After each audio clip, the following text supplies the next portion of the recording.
I know the feeling of being a seeker. It feels like you're looking for something hidden. It feels like you're looking for some subtle essence that's deep in your core, waiting to be released. Some essence that's waiting to be its full, abundant luminosity. You're looking for something that's higher than the person mind.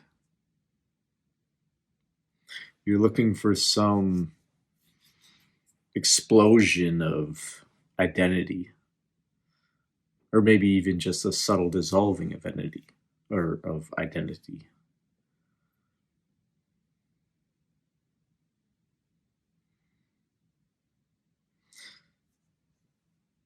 And you looking for it is what masks it.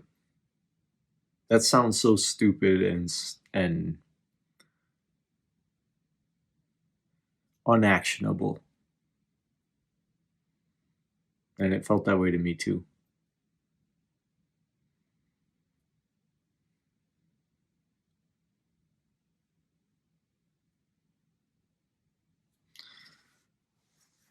But I'm here to tell you that your true self is the luminosity that animates and shines through this film strip of lived reality. It couldn't be more here. Your true fundamental self couldn't be more present. Your enlightened self is this pure being.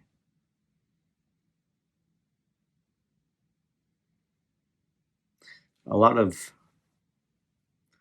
teachers, or I always say I'm not a teacher, and I'm not a teacher. I'm literally just communicating to you an experience that I had that dissolved the feeling of separation between me and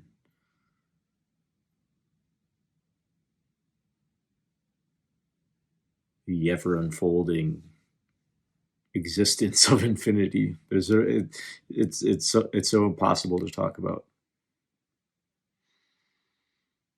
The only reason it's worth talking about is because how I feel now, everybody deserves.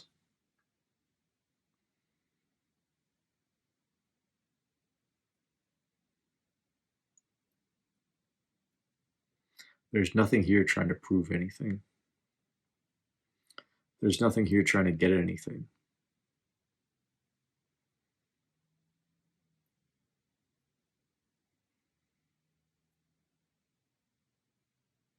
Why is this being talked about? I don't know. It's fun. I like talking about it.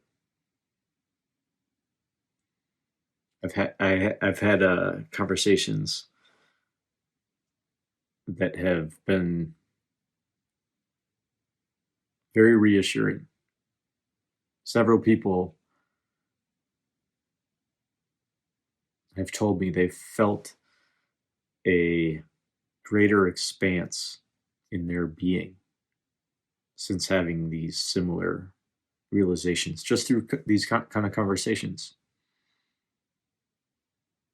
And I think even if that weren't the case, I'd still talk about it.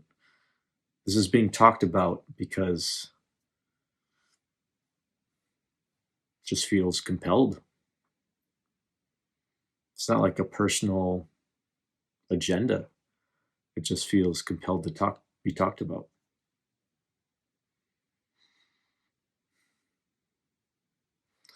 But back to the point why I pressed start on this video.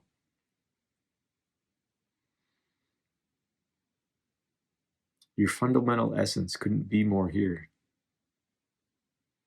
The distance between you and all that is the width of a thought. I've said that before. And I'm going to keep saying it because it was actually the phrase that came into my mind that pierced the veil for me. It's what popped the balloon of separation. The air within the balloon became the air outside of the balloon. There was no distance. There was no difference. The thinness of that rubber membrane of the balloon popped and was no longer. And then I realized the substance of the balloon was still just the thought. And again, what is the width of a thought? There's no distance. It's an illusory concept. It's made up. For somebody, this will be enough. I know that because now I've seen it. Now I've seen that this is enough for some people to just hear this. It was that case for me. Like I said, this phrase entered my mind spontaneously. I don't know where it came from. It didn't come from me. I didn't make it. Where do thoughts come from? Chemicals? Maybe.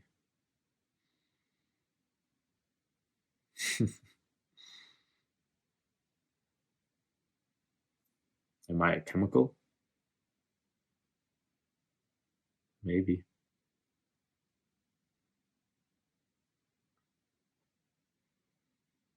But I do know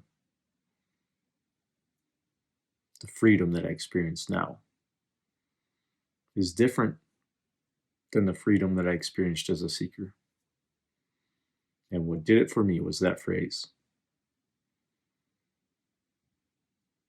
That phrase that entered my mind from nowhere. That phrase, when it entered my mind, evaporated my mind. To the point where I didn't feel as though I was localized.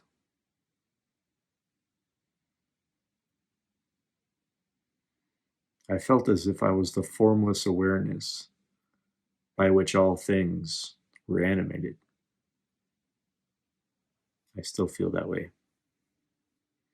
And that's not to say that there's a level of importance given here, because you are that same essence. The awareness that's here is the awareness that's there. There's no difference. And the distance is the width of a thought.